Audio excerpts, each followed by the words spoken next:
Yaponiyada 7.6 balli vayronkor zilzila sodir bo'ldi. Yaponiyaning shimoliy qirg'og'i yaqinida 7.6 magnitudali kuchli zilzila sodir bo'ldi.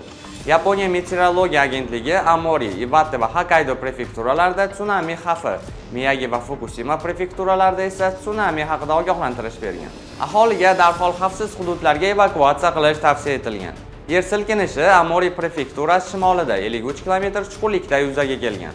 Mamlakatda tsunami xavfi e'lon qilingan. Bosh vazir Shinai Takaichi zilzila oqibatida kamida 7 kishi jarohat olganini ma'lum qilgan. Yaponiya meteorologiya agentligi zilzila kuchi mamlakatning 0.7 ballik ichki shkalasida 6 dan yuqori bo'lganini bildirgan. Shuningdek, Magatene Fukushima AESida zilziladan keyin hech qanday og'ishlar aniqlanmaganidan xabar bergan.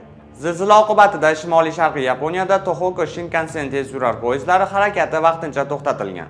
Anhoruzda qoling va bizning ijtimoiy tarmoqdagi sahifalarimizga obuna bo'ling.